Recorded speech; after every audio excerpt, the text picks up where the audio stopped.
This is WWE superstar Drew McIntyre, and you're listening to the WWE Podcast. The champ is the one that everybody wants, me. Lynch is going to WrestleMania. Claymore! Austin 316 says I just whipped your ass. This is my idol. You're going to acknowledge me. All right, everybody. Well, there is no shortage of things to talk about tonight. Tonight, we're going to focus on two specific topics, and I've got Anthony DeMarco here with me, as always, every single Monday night to talk about the current events of WWE, and we usually pick out a couple of stories that happened, and we're going to get into that with Vince and Brock Lesnar's return. But welcome to the show, Anthony. How's everything going? Not bad, man. A bit of a hectic week. I know that we had talked about it. The process of moving is maybe single-handedly the worst thing one could experience in their life. Obviously, I'm grossly exaggerating, but it's completed for the time being. I have to do it all over again in 16 weeks or so. But for now, I can sit back and relax a bit, and I'm sure you know that feeling I'm talking about. I do, and I thought that was like the worst exhaustion, and then you have kids, and then you're like, oh, I didn't know there was a fourth level of hell, and there is. So, no, I get it, and definitely we'll get through this tonight, and you can get back to your insanity, and so let's talk about Vince McMahon, because right now, I mean, he seems to be, at least for the moment, the most talked about thing in the world of wrestling. And we all know the story, at least what we can know at this point. There was a investigation. There is an ongoing investigation with Vince McMahon, and the board has put a committee together to essentially investigate a $3 million settlement, a alleged $3 million settlement from Vince McMahon to kind of a hush-hush type of deal with former employees. I guess one of them or both of them, or I don't know, so one of them at least was a paralegal in the organization that is no longer in the organization, and they're looking into alleged misconduct with that money, and if it's found that he's guilty, we'll have to see. But right now, Vince McMahon has stepped aside, not stepped down. I guess that was a distinction, as Stephanie steps in as interim CEO. Let me stop there. What do you make of this whole thing? Well, I mean, it's kind of crazy when it comes out in concrete info, because we've seen the Mr. McMahon character play someone who has abused their power, has cheated on his wife, had affairs left, right, and center, been obsessive over women.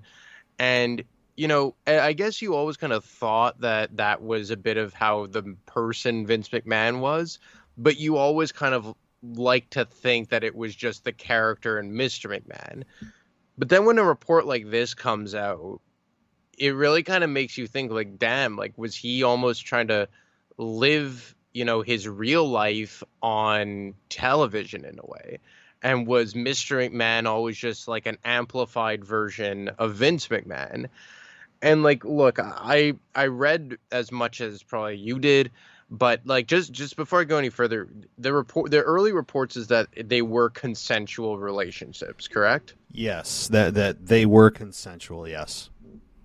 And that they are investigating the fact that he paid $3 million to keep it hush-hush of the company's money. Right, stockholder, shareholder money, yeah. And it's tough because, like, it's awful to hear about, especially when you consider that it happened in 2019, I believe. And you're just like, my God, this guy was probably, like, already in his early to mid-70s, and he's still doing stuff like this. And it really kind of questions, like, it makes you question the person. But at the same time, there's a part of me that says, like, my God, like, I guess we always kind of knew this, and this just kind of confirms what we always knew, that the Vince McMahon person wasn't completely far off from the Mr. McMahon character. And I guess all that I could kind of say, if to kind of find some kind of silver lining in this, is that at least they were consensual relationships. It doesn't... and again, like, they were consensual, but were they completely consensual? Was there manipulation going on? Obviously he's a high rank, one of the most powerful men in the country. I can't imagine that. Did the age come out of the women that No, at all? I don't think so. Well, either way, I can't imagine that still a working woman that you would have to assume is somewhere in the range of 20 to 50 years old would be really, excited to, start doing, sexual things with a guy in his early 70s. So, I mean, it just kind of really paints WWE in a bad way, and it kind of confirms what a lot of people have always speculated about Vince McMahon. What would you say? Well, yeah, it certainly lives up to the living your gimmick accusation, and maybe that's why it seemed to work so well on camera for Vince for so many years that, he seems so believable in what he was doing on camera, and he was one of the best heels the organization's ever seen, which is maybe why it works so scarily well. But, look, I mean, this is still an ongoing investigation. We can make our assumptions that this is all true. And, there is no conclusion on this yet. They are still doing their investigations. So, I mean, I guess we'll go with the presumption that he's guilty of this. I mean, that's the only way to do this. Otherwise, we have nothing to talk about. But if he's indeed guilty of this, I mean, the thing is, even if he used private funds, like, okay, say it was proven he did make this payment, but the payment was made from his own money. It was not from stockholders, shareholders' money. I think that only makes it a little better from the perspective of the shareholders saying, okay, he wasn't misusing appropriating our funds, but he's still kind of a scumbag that is cheating on his wife and paid the woman to be quiet about it. Now, he wouldn't be the first nor the last millionaire or billionaire to do this. It's probably way more common than people realize, especially in the world of sports with things like this that we don't even know exist until they come up. So Vince would not be unique in that way, but it is surprising given that Vince McMahon has, it's taken this long for something like this to happen. And, I'm going to still say there's a small sliver that it's not true, but I'm going to lean on the side of, yeah, it probably did happen. And if it comes out that he actually did this with funds that were like publicly traded, which I think would be a really bad. I mean, that would make this worse for him. But if that indeed is the case, then I think Vince McMahon may have no option, no alternative but to permanently step down as CEO and maybe leave the company altogether. I mean, do you think that's even a possibility? A guy that once defeated God in a tag team match has an opportunity. I mean, do you think that's even possible? Say the worst case scenario for Vince comes to pass and it's found that he is guilty. Do you think that he'll actually leave the company? You often thought, or I'll just use myself as an example, that there would be nothing aside from death that would be able to pry Vince McMahon away from WWE and full control, both on the business side and the creative side. And he's managed to maintain control of the creative side even through this so far. And we'll get to his promo and appearance on SmackDown 3 nights ago.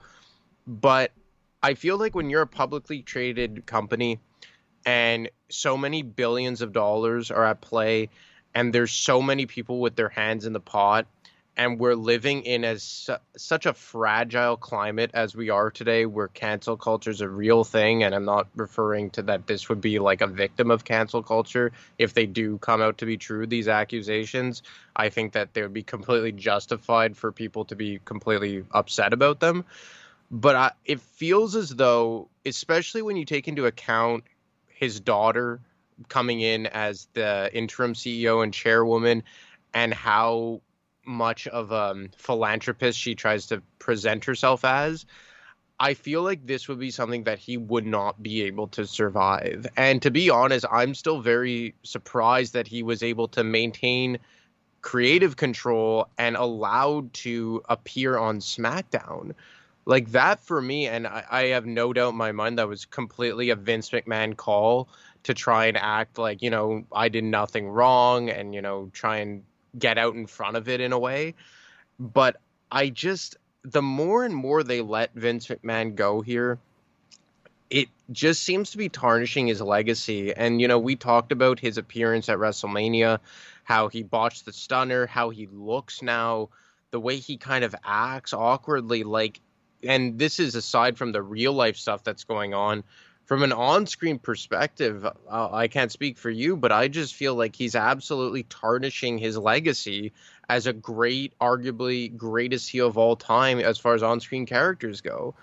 But now you couple in what's going on behind the scenes, and now it's coming out publicly in real life matters, and how big of a company WWE is, and how much money is at play here.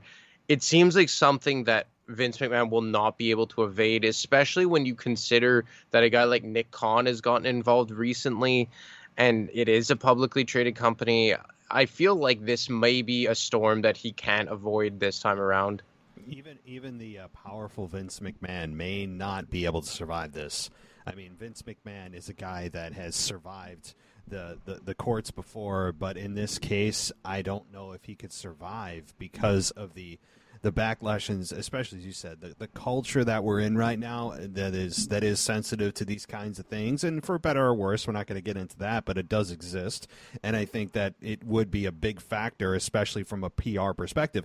Now, it's also interesting to note that Stephanie McMahon, and I brought this up, and others have too as well. I'm not a genius that thought of this, but Stephanie McMahon stepped kind of aside from WWE a number of months ago, just prior to this news coming out. And before, I mean, since essentially the womb, she was in WWE, day to day, involved in the decisions, involved in whatever. I mean, she actually was selling T-shirts early on in her childhood, and made her way all the way up to the chief brand officer, whatever.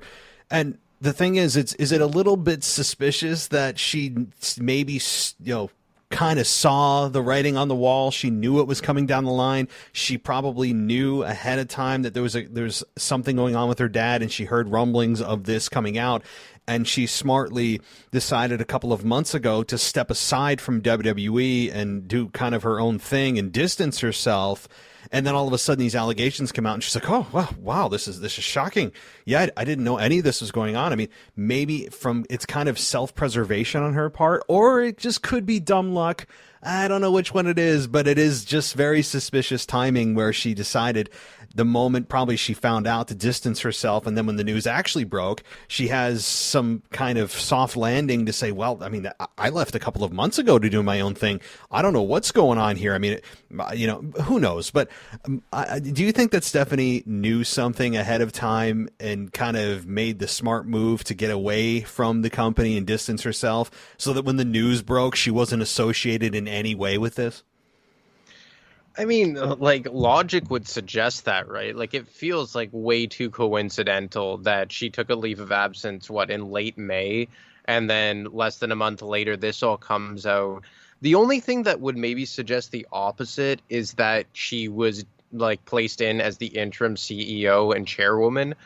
But again, you're right. I just think that it's too coincidental. Maybe it wasn't, solely because of this, but maybe it was she wanted a few weeks away, or she wanted some time away, and then she found out that this was maybe coming down the pike, and she said, okay, well, now maybe is no better time than now. And I mean, just for someone like Stephanie McMahon, who has been so gung-ho about distancing herself from the wrestling aspect of the company, a self-proclaimed philanthropist, all these how would you say, relationships with these companies or these foundations like Connor's Cure and the Susan G. Komen Foundation. I just feel like this would be this is rather the worst possible scenario for someone like Stephanie McMahon. But I guess I'll just flip it into a question back to you. Do you think that her becoming chairwoman and CEO was something that she knew was going to come at the end of the tunnel here? Or do you think that maybe the board of directors just picked her because they truly felt that she was the best person for the job? Well, I think that in every organization, especially one as large and as WWE is, they have a succession plan. They knew that, for example, if Vince McMahon were to die and he just gets hit by a bus, they know who's going to step in, and that person is Stephanie. Now, it also is smart from the perspective of creating the illusion or the reality that the company is stable with a McMahon in charge to the shareholders and stockholders. If it was somebody they never heard of that is suddenly the CEO of the organization, people are maybe scrambling, have some doubts, some concerns, and drop some of their stock. I think it is something that they thought of ahead of time, even if this wasn't the case with a scandal, if Vince were to literally die in his sleep or something, that they have to have a succession plan. And I think Stephanie was that succession plan and is that succession plan. And it is smart from the perspective of stability as a whole to the public eye. So, do I think this is going to be permanent? I mean, time will tell. Vince is still involved in the creative, which doesn't surprise me. He's stepping aside, but he's not really stepping away from his work, is what it sounds like. He's still kind of the man, even without the title of being CEO. And him coming out on SmackDown, I just want to say, I really thought that was, I understand why he did it. I understand why he did it because it was to send a message to everybody watching that he isn't going anywhere. He's not shying away from this and emphasizing the word together as if we're supposed to just back him on everything. I think that's what the message was. And he didn't say much of anything, which really pissed me off because it was very kind of narcissistic on his part to just do that. I'm like, dude, you should just go back and take care of business. You don't need to come out here for your own ego to send a message. We know who you are. We know what kind of person you are. Go back and take care of business. You don't need to come out and do this public stunt that is literally, you've said nothing. People were just like, what the hell is this? I was sitting there. I'm like, that's it? He literally repeated the signature video package at the start of the show. That's it? He repeated 4 words. I did not like that at all. I understand why he did it. But I think it was left a lot of people what was the exact point of this, Vince? You took up a small amount of time to do what? To pop a rating because you knew that, oh my God, he's there's a scandal going on. He's going to appear on SmackDown. What the hell is he going to say? And we got literally nothing. Yeah, for me, that reeked of him saying oh, I'm going to show them that I'm actually innocent and I can do whatever I want and I'm not rattled by these reports and nothing's going to stop me. But it's just you literally came out just to tell us that you're still in charge, basically, yeah. Right? That's there's no other reasoning for him appearing. And I feel like the last few times that Vince has come out, save for what he did lately with Austin Theory, but when it's announced oh, Vince McMahon is going to be on SmackDown, he comes out and he says nothing. It's like when he was meant to open the show, I believe, on SmackDown when they first came back in front of audience, in front of people, and he just came out and he said, "Where the hell have you been?" And then he left. And I'm just, in my head, I'm just just go away. And look, this is not for me to make light of what all these accusations and what's going on in real life. But for a moment, let's talk about Vince McMahon on screen. Does anybody want to see Vince McMahon on screen anymore? For me, it's no. And it's been no probably since, to be quite honest with you, probably since he got involved with the Roman Reigns and Triple H program back in 2015, 2016.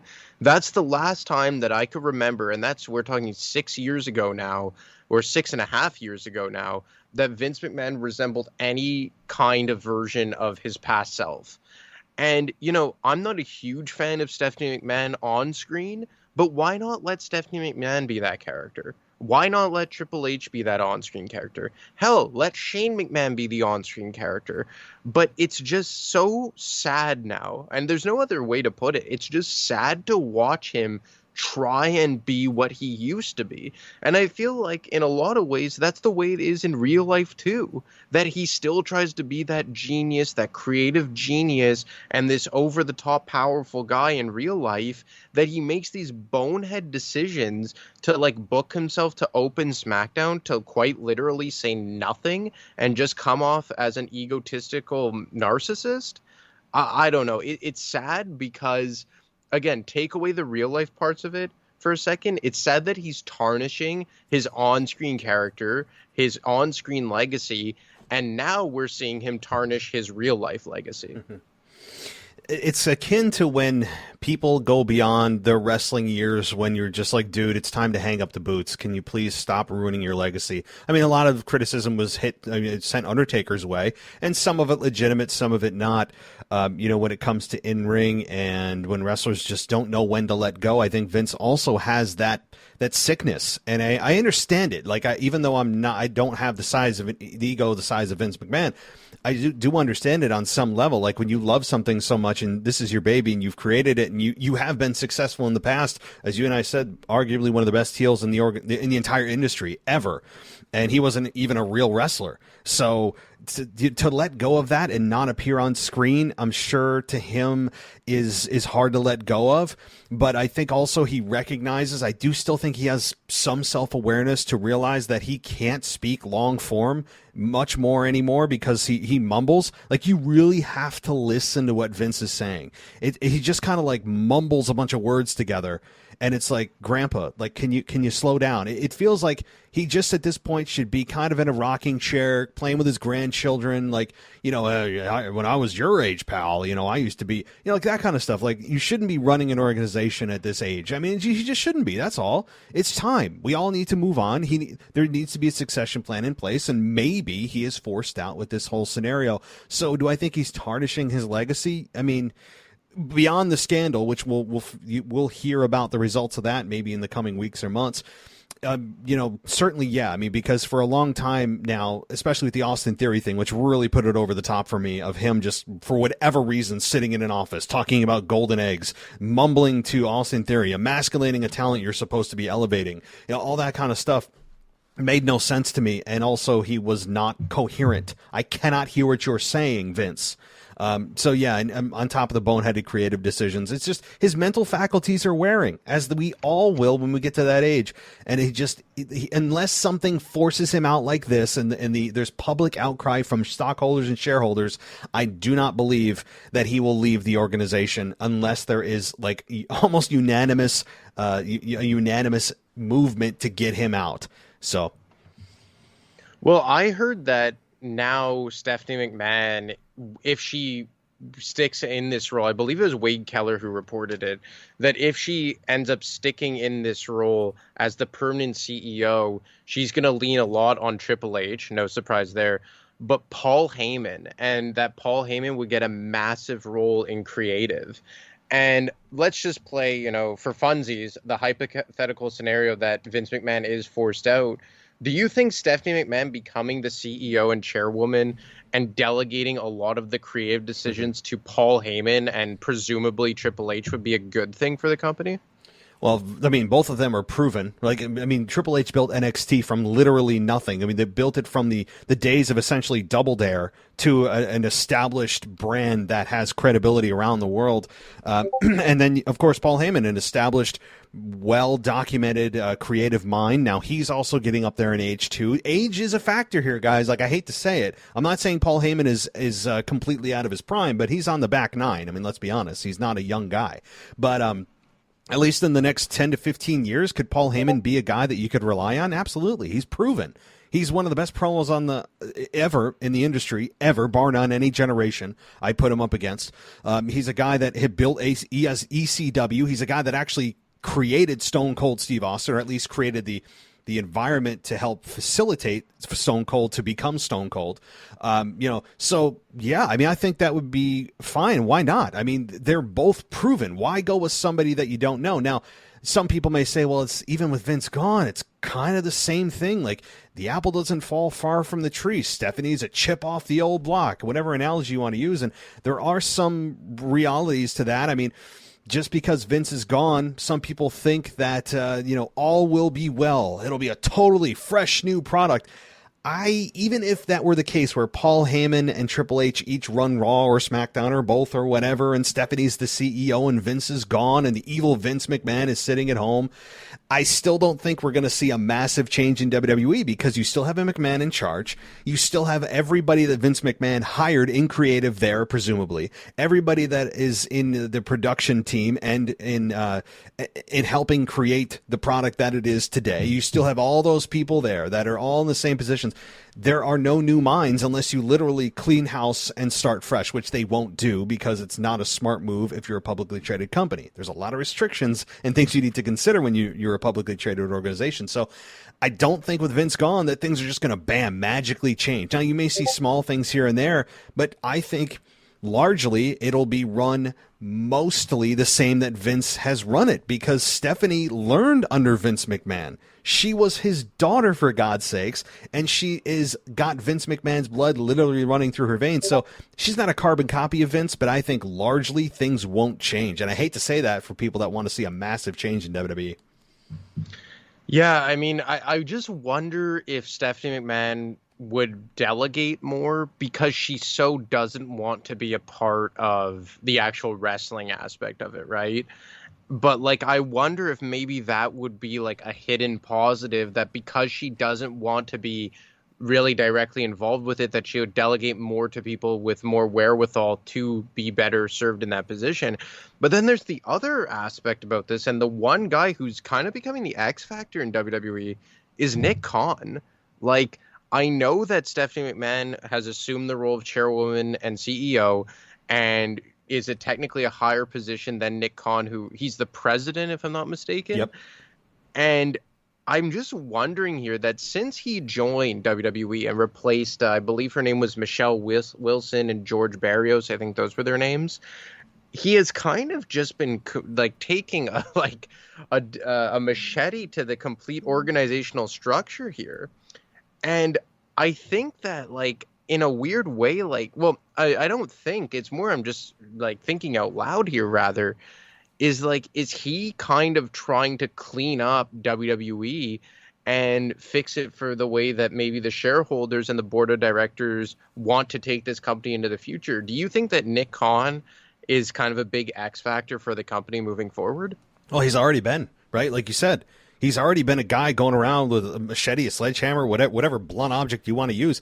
I mean, the guy has had a massive impact, especially over the last couple of years of, you know, not just COVID. COVID didn't help, but the firings, the releases, the shocking releases that have taken place over the last 2 years. I mean, typically it's the week after WrestleMania. I think it's like, they call it like Black Thursday, Black Wednesday, whatever it is, that week following WrestleMania, where there's typically layoffs. There were mass amounts of layoffs the last couple of years and throughout the year, not just one particular time, and not just wrestlers either, like production, travel staff, for obvious reasons, you know. So the guy's already had a massive impact on WWE from a personnel perspective, and I'm sure the organizational chart, if you looked at it with the few hundred people they have working there, looks much different now than it did a couple of years ago prior to Nick Khan coming in. So he's already had a massive impact. Now, I don't know what their plans are moving forward. Like you said, maybe Stephanie McMahon decides, hey, this would be really cool. I'm the first woman chairwoman of WWE, you know, that kind of thing. And, you know, she may use that for kind of like women's empowerment or whatever the hell she wants to do. I don't know. But if she doesn't, then perhaps she's just going to get the organization ready for a sale. Now, I know that this has been discussed for 6 to 12 months now of, oh, they're going to sell it to Disney. Well, while they didn't, at least up until this point, with Vince gone, maybe he was the one roadblock that Disney could not get to say yes, and they obviously need his blessing. Vince out of the way, Stephanie really doesn't want to run the place. She's more interested in doing her own business ventures. Why not make a few billion, sell the company to Disney, get it, or at least prepare it, sell it to Disney, and then be on her merry way, and then let Disney run the organization? I mean, I'm not saying that's going to happen. I'm not saying that I've heard that's going to happen, but it's, in terms of the information I have at this point, doesn't seem out of the realm of impossibility. No, not at all. And you, like, that's the way that these things seem to be trending, right? Like, it happened with the UFC. I believe it was Dana White and were they the Fertitta brothers, I think, that sold the UFC to a big corporation, and they kept Dana White on as the president. And it just seems like that's the way that this thing is trending here. And the only thing maybe stopping it is Vince McMahon. And like, look, they've already sold the WWE network to Peacock, aka NBC Universal. So it would stand to reason that maybe they'll sell the entire company to a company like Disney. And, you know, how, like, because let's be honest here, like, do you think that Stephanie McMahon, definitely not Shane McMahon, he hasn't been involved in any major way on the business side for about 12 years now, if not longer. It doesn't seem to me like Stephanie McMahon is chomping at the bit to, you know, be her father's successor and carry on the McMahon legacy as, you know, wrestling promoters. Hell, her father won't even say the word wrestling. They invented the term sports entertainment out of thin air. And Stephanie McMahon has really taken that ball and completely run with it. So I would think that maybe that's where this is going to trend. And Nick Khan kind of seems like a guy who has kind of spearheaded that.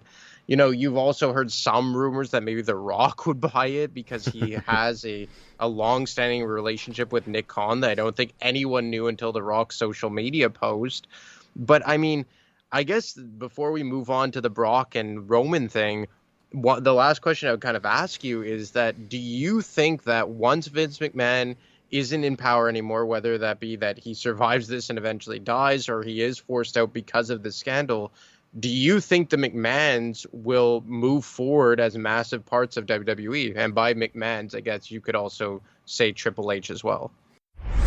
You're listening to the WWE Podcast. We'll be right back after this short break. You got to check out The Mentality Show. If you could be a fly on the wall and could hear how men think and really want to hear what goes on in the minds of everyday men, then you should check out The Mentality Show. Every Wednesday at 6 p.m. on YouTube and Facebook Live. Real men, real talk. The Mentality Show. You can find them anywhere you stream podcasts and YouTube, Facebook, and Instagram. Just look up The Mentality Show. Welcome back to the WWE Podcast. Let's get back to more great wrestling audio.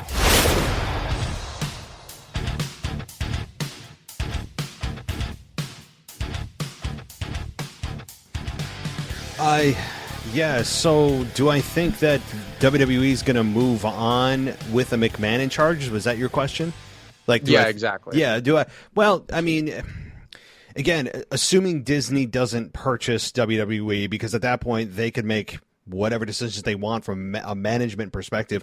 I do believe, again, like you said with Shane's a guy that I would love to know the inner workings of the relationship with Shane and Vince and the backstage stuff that's going on with Shane, because he seems to be in, out. Things seem good. Oh, no, they're bad. He's back to doing whatever, making shoes in China. I don't know, whatever he's doing. And so the Shane thing, like you said, that's out. Like, Shane clearly isn't a good fit or doesn't want to be a part of WWE from that perspective. Stephanie is a wild card. Maybe she is interested in doing this, and she does have a little bit of the evil geniusness inside of her that, you know, her dad certainly instilled.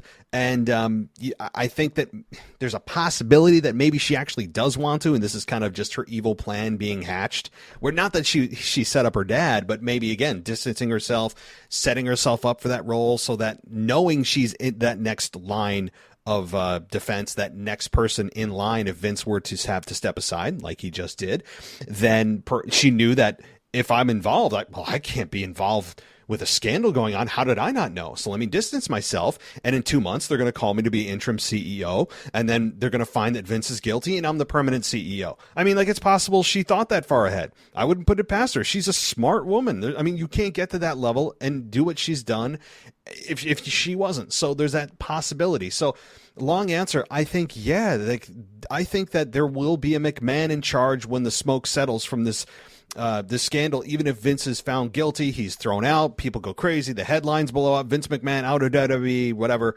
which will be a lot of fun to talk about. But I still, at the end of the day, think the last name of the person running the company will be McMahon. Because you think that even if a company like Disney or, let's say, NBC, whatever, would buy WWE, they would keep a McMahon still in charge to oversee the operations? If they were willing. If Stephanie, here's the thing. If Stephanie's not willing, though, things change, right? Like, if Stephanie McMahon has no interest and she truly does just want to do her own thing, or, you know, sell it, let Disney make whoever they want to make, CEO, president, head of talent relations, all that, then sure, then things change. Stephanie McMahon, to me, though, is the last member of the McMahon family that I think could actually be the CEO. I don't think Shane has any interest based on just the last 20 years of his in and outs and the things we've heard. But if Stephanie's not interested, then all bets are off. I think maybe Paul Levesque, Triple H, could be the guy to actually take it over, or hell, maybe Nick Khan. I mean, he could. I mean, Nick Khan or Triple H. I don't know who else could possibly step in if Stephanie's not interested.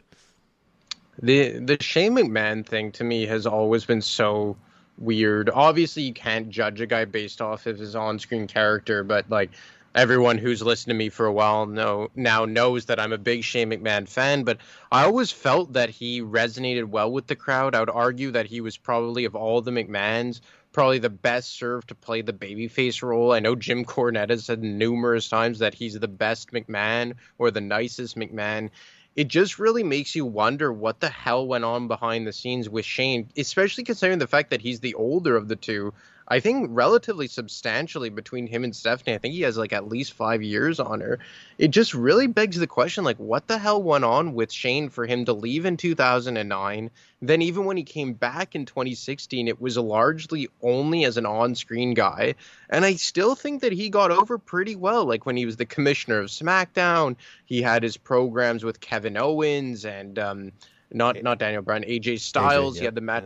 Yeah, like I thought that he really resonated well with the crowd, and obviously what happened at this year's Royal Rumble when he was a producer really kind of killed that entire thing in the cradle, and he ultimately got ousted by the company. But I've just always wondered what the hell went on with Shane McMahon behind the scenes.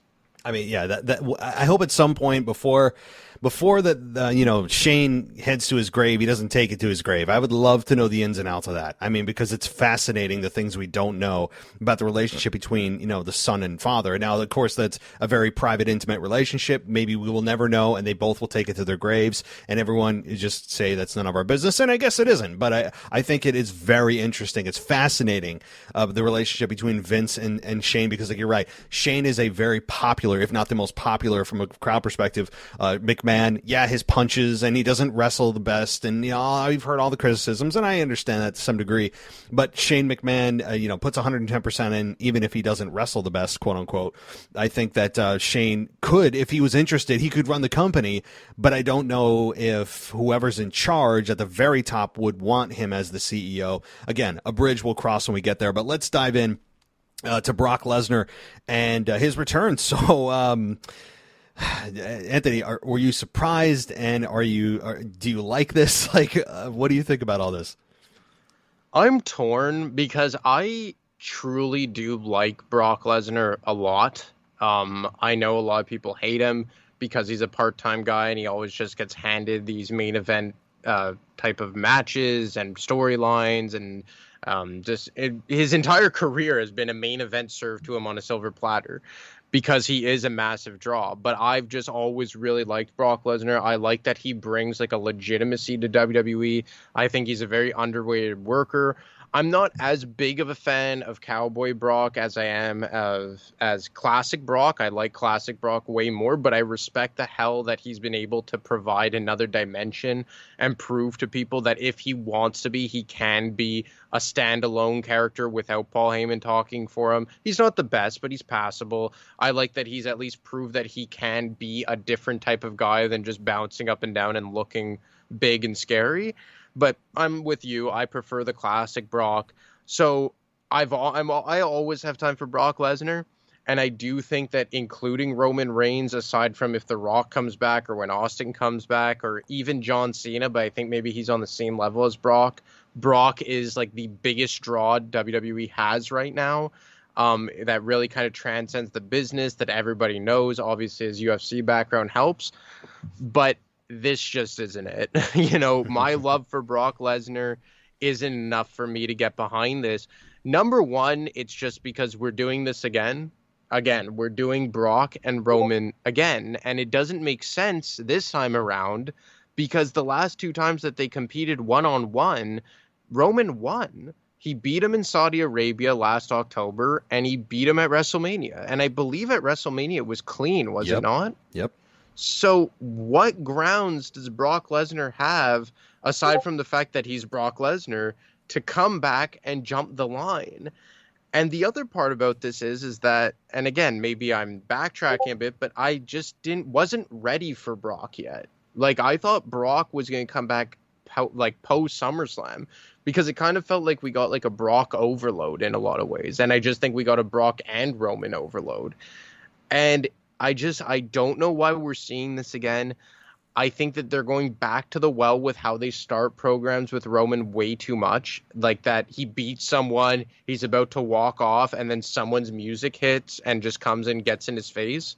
You know, we saw that with, what was it? When he beat Rey Mysterio, Edge did that. When he beat Edge, John Cena did that. When he beat John Cena, Brock did that. Now when he beat Riddle, Brock did it again. Like, it's just like, do they have no other way to start or build a program involving Roman Reigns? And obviously you have the whole thing with Roman Reigns that, you know, I know absence makes the heart grow fonder. I get that. But the fact that he's occupying both world titles and he's only defended them on screen once since WrestleMania, to me, is inexcusable. Not even at a pay-per-view. It was just on a SmackDown, which we talked about last week, solidified that even though we wouldn't think that Riddle would have a shot even if it was at a pay-per-view. The fact that it was on SmackDown, we knew for a fact that it meant Riddle was not winning. And I just think everything together has just made this very underwhelming. And it's just WWE going back to the well one too many times. I understood why they did it last year in Saudi Arabia, because they wanted to get presented in a different way with Roman as the heel and Brock as the babyface. Okay, I was on board. I wasn't a huge fan of them doing it again at WrestleMania, but I understood that they were trying to make it feel like the biggest match of all time.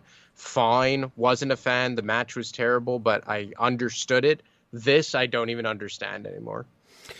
It really is puzzling. Like you said, I'm a fan of Brock Lesnar too. How can you not be? Regardless of the program he's in, he's a once in a lifetime athlete, and he is not the greatest on the mic, but that doesn't even matter. That's how big of a deal he is, and how much he's accomplished, and the presence he has, all that, and what he can do in the ring too. Hey, the guy wants to make millions for showing up part time. Are we going to start crapping on Roman Reigns for that? Are we going to start crapping on John Cena for that, or everybody else that's done that and made that path? The Rock? You're telling me we're going to boo The Rock if he comes back and say, "Oh, you're part time, get out of here"? Like, the fans, I understand, get frustrated at a certain point, but the problem with Roman is he's champion, and the really ironic part of this whole thing is that WWE merged these belts together, so Roman has a whole new set of opponents to work with. He can work with the entire roster and show up on Raw more and SmackDown, yet he's done actually less of both. Like, they've actually done the worst possible thing you could do with this scenario, and take the guy that won the belts, and take everything and just put it into hibernation, and it just goes away. Like, that's the worst possible scenario. No, I understand he's working less dates, and Roman's getting paid a lot of money. Great for him. Seriously, happy for him. He's at the point in his career where he can work less and make the same. Good for him. That's what I would want too. But the problem is, now you are sacrificing other opportunities for other people who could be holding one of those belts, or both, if they still want to keep it unified, by what? For what? To hold it for Brock Lesnar to challenge again, that we know he's going to lose for the 14th time? When they could have easily had a rematch with Riddle. Now, I understand the stipulation was, Riddle couldn't challenge Roman again. There's a billion ways around that. I think that would have been a much more fun match with Riddle, only because they've gotten a lot of momentum behind him. People organically like Riddle. And they would have had, I think, a better quality match, especially what we saw on SmackDown. They had a really good match. A lot of really believable near falls, i.e. the RKO that was, or the spear that was reversed into an RKO. Like, there was a moment I'm like, oh crap, like, he could actually win it here, and everyone else thought the same thing. And Riddle is amazing in the ring. They could have built that into the main event of Money in the Bank at the MGM in Las Vegas. But the problem is, again, I think this comes straight from Vince McMahon, is that he wants the biggest main event possible. And he thinks that bringing Brock back is a bigger main event. Now, in one respect, it is. But at the same time, you've got this rising star, and a star that's more believable to beat Roman than a guy that just got beat by Roman like 18 times to come back, that isn't going to beat Brock or beat Roman. He has zero chance. Like, I don't think Brock has any chance to beat Roman at Money in the Bank, versus Riddle, who you can make an argument, hey, he's an up-and-coming star. That's what you want to do with the person that beats Roman, is have a guy that's on the rise, has a momentum behind him. He's young. Check, check, check. Riddle has a okay chance that you can make an argument. Brock has zero chance of beating Roman. And so you take that element of surprise away from it, and I think he brought back Brock earlier than maybe he wanted, especially if Randy Orton truly is out for the next, I don't know how long, apparently till the end of the year. I've heard a lot of different things, but I don't know if this is going to be the end of it with Brock and Roman. I mean, they got SummerSlam next. What are they going to do? Just have Brock Lesnar go away? And then I don't think so. I think we could see like part 7 of this matchup with Brock and Roman at SummerSlam. Like, I'm not saying it's gonna happen, but Brock isn't back just for this kind of B pay-per-view. I think he's back through SummerSlam, and it could be Roman Reigns for both times. Well, that's the thing I wanted to ask. Like, is it for Money in the Bank? Because I thought I saw something that said that he came back to challenge Roman for SummerSlam. Oh. That they're just going to skip over. Don't quote me on that, and I'm pretty sure it's for a last man standing match. I saw that. I'm not. So, I'm pretty sure, you could double check this for me, that they booked this for SummerSlam. Oh, my God. And they're just going to leapfrog Money in the Bank. And assuming that's accurate, and I'm not completely messing this up, you're basically holding that title hostage, or both titles hostage, for 2 months. Yep. And we know that for 2 months, nobody's even going to get involved in the World Championship picture or the Undisputed Championship picture. Forget having a match for it. Forget having, winning it. There's going to be nobody even stepping up to Roman for the entire summer because they've already decided 2 months in advance it's Roman versus Brock. For what reason? No other than Vince feels like that's the biggest match that he could put together. And that's why, maybe I was overly negative with Roman from the onset when he won the 2 championships at WrestleMania, but I felt like this is the way that it was going, that these championships were just going to go into hibernation. And look, again, maybe I'm talking out both sides out of my mouth, because when Brock was Universal Champion on Monday Night Raw back in 2017 or whatever it was, I didn't mind it as much. But in part of that was because you had guys like AJ Styles and Daniel Bryan carrying the other world championship over on SmackDown. So it still felt kind of legitimate that there was at least one world championship in the mix. And to be honest, I feel like Brock back then competed more than Roman is now. And that's crazy to say. You had Brock defending the Universal Championship at pay-per-views like Great Balls of Fire and Battleground and stuff like that. And this, you don't even have Roman competing at any pay-per-view. And for me, it's just the fact that you've brought back another part-timer to go head-to-head with him for the 15th time. It's it's absolutely crazy. And it's just how am I supposed to invest in this anymore? Unless it is this incredible long-term booking that Seth is going to win Money in the Bank and then cash in on Roman and Brock again, akin to what happened 7 years ago. But I mean, I'm not giving WWE that much credit, especially with the way that they've booked Seth in terms of wins and losses over the last 12 months. So, I mean, anything short of that, and assuming, I don't know if you're able to double check it, but assuming that this is just booked for SummerSlam and they're completely leapfrogging Money in the Bank and everything in between, I'm not very high on this. No, I just read a few articles that did say that. I mean, that apparently, I did see the Last Man Standing. I just didn't see the venue. I thought it was Money in the Bank. It does look like that is slated for SummerSlam, and if that holds true, that is, again, like you said, another 60 days tacked onto his 650. So he'll be at what? 710 days as champion, and at that point you're 3/4 of the way there, roughly, to 1,000 days. And I keep harping on that, but I can foresee them just doing that, and just because they're well, guys, when are we going to have this opportunity again to have 1,000 days? To me, that's such narrow-minded booking. But yeah, but the only hope we have is exactly what you said: the Money in the Bank winner, whether it's Drew or Seth.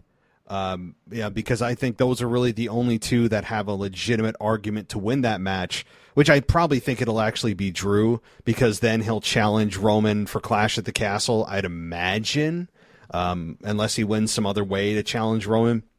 But you already know, at least through Clash at the Castle with Drew in September, like Roman's going to hold the belt at least another 3 months to get to Roman, or to get to Brock, or sorry, to get to Drew. there's like the same cast of characters here. To get to Roman versus Drew at Clash in the Castle, you gotta go another 3 months. And it's just absurd that we already know the next quarter of a year there is no chance of anyone taking the belt from Roman.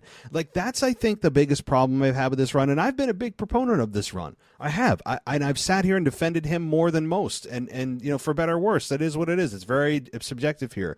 But the biggest problem I've had over the 2 years almost that he's been champion, and look out for them harping on that at SummerSlam, by the way. For 2 years he's been champion.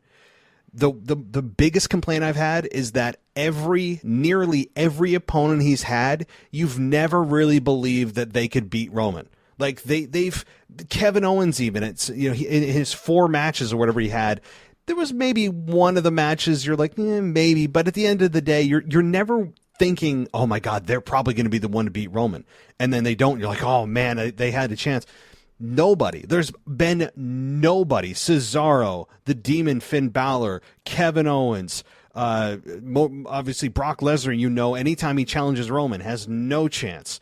You know, he faced John Cena. You knew, while there was some speculation, he's a part-time guy, doesn't make sense, legend, doesn't need it. He's not going to get it. You know, The Rock, he comes back. You know, it doesn't make sense. It's all just nostalgic matches and just like video game matches that people are thinking themselves, yeah, there's no chance. Like, it's cool that these matches are happening, but unfortunately, guys, we know the outcome. Like, we already know Roman's retaining because it doesn't make sense for this person to win.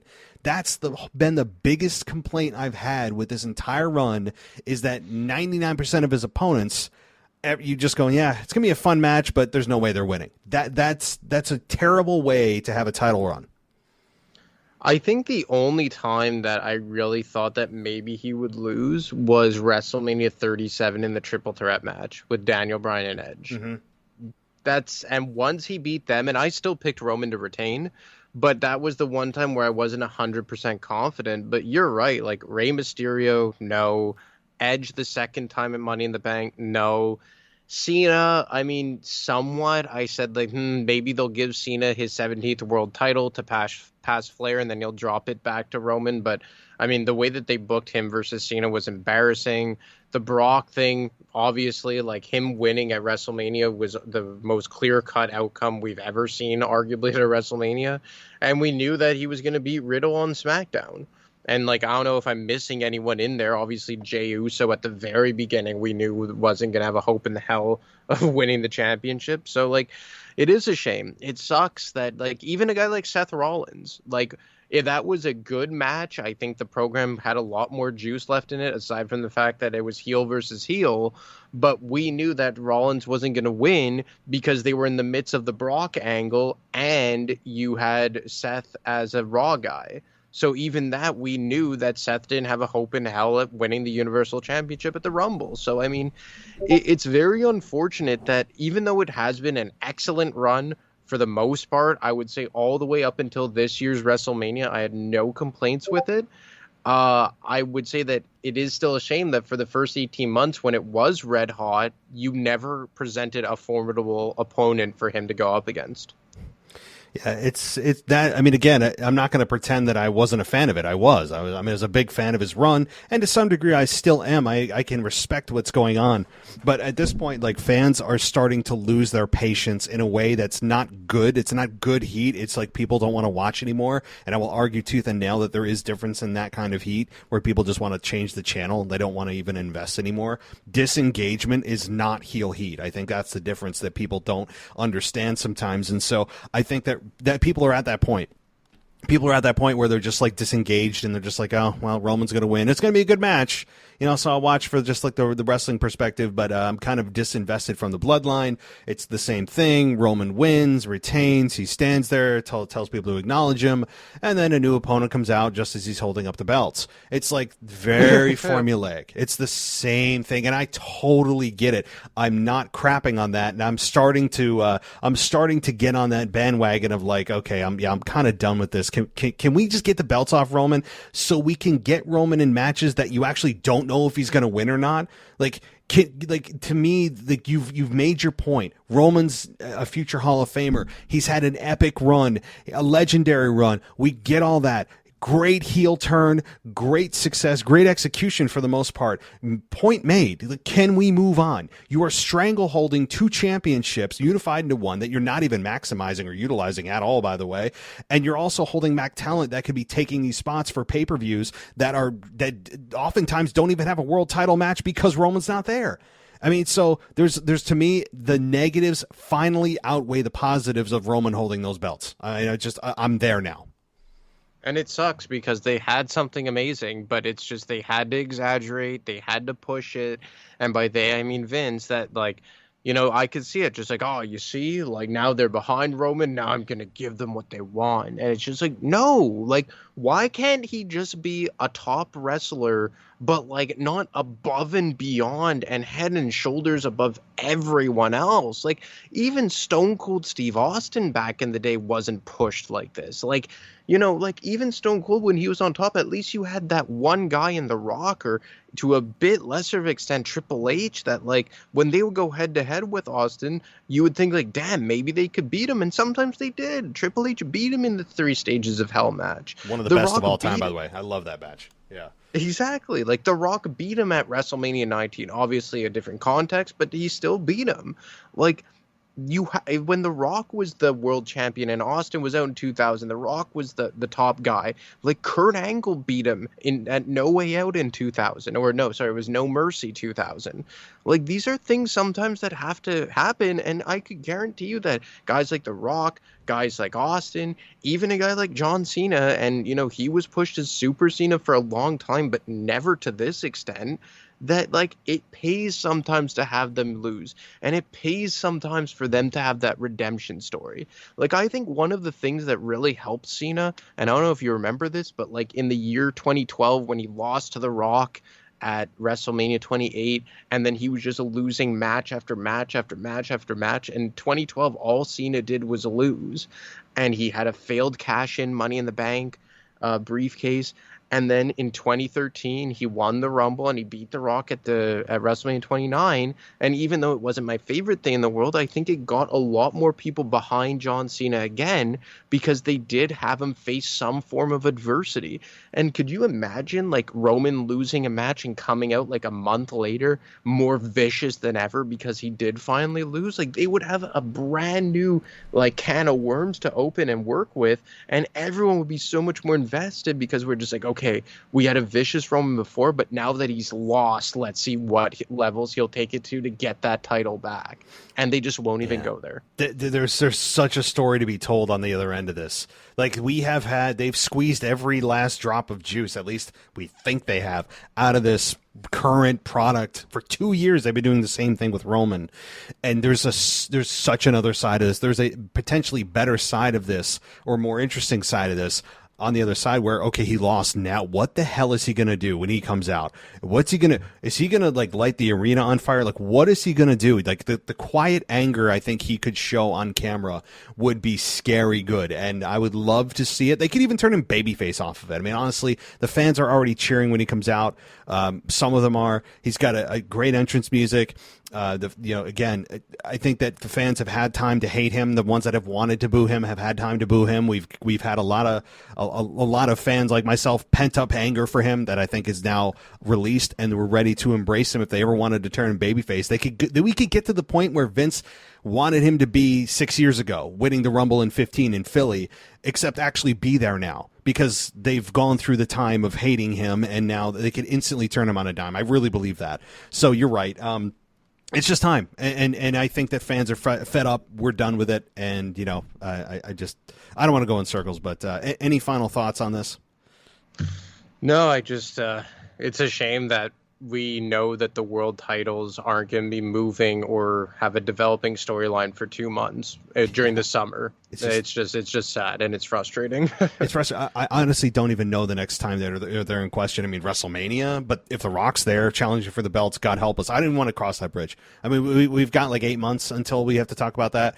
I just really hope if The Rock comes back, it's not for the belts. You and I have discussed that, but I really don't even know the next time I would look at a Roman match, even again, all the way to WrestleMania and go, well, it could be this person who beats him here. There's literally no one I can think of at this time that could come back and challenge Roman outside of some people in NXT. I've heard the names, but right now in the current roster, I look at it and I go, yeah, there's nobody. So just put it on Seth, for God's sakes. Like, just have Seth win the Money in the Bank, cash it in that night. Let's get it over with. Seth is now the unified champion. Like, let's move on. That's what I would do. All right. Well, Anthony, thank you for coming on tonight. Of course, you guys can check out Anthony on his retro show, and this past week was from the Vault version, but this week, hopefully we'll get a fresh new episode. And, did you have anything in mind, Anthony, or you're waiting for the universe to inspire you over the next few days? No, I actually have one in mind. It was supposed to be last week, but it's just with the whole moving stuff. I knew that I would have had to record a half-ass version, so just figured give us a brand new episode this week, and it will be The Rock's run from 2011 to 2013, as we will dive into his return and his semi-full-time run that when he came back in early 2013 all the way up until WrestleMania in late March, where for just about 2 or 3 months or so, it felt like The Rock was kind of on a full-time schedule. Maybe not from an in-ring perspective, but he was appearing on Raw, he was appearing on SmackDown almost each and every week when he held the WWE Championship in early 2013. And I don't think people remember how often he came back during that period, so I'm excited to dive into that. I'm glad you're doing that, because I actually don't remember him there much, but maybe it is a foggy memory, because you look at these legacy stars and you're like, yeah, but they weren't there that much.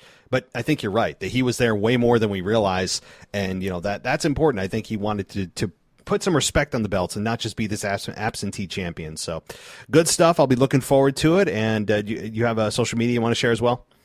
Yeah, as always, you can get me at ADeMarco25 on Twitter. Awesome. Well, looking forward to the episode, and we will be talking next week. All right, man. Take it easy. Take care.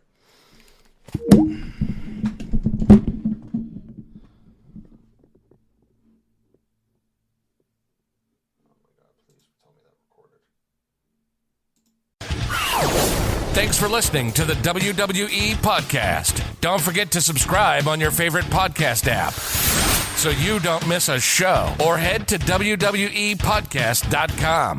And for all of these shows ad-free, head over to patreon.com/WWE Podcast. Until then, we'll see you next time.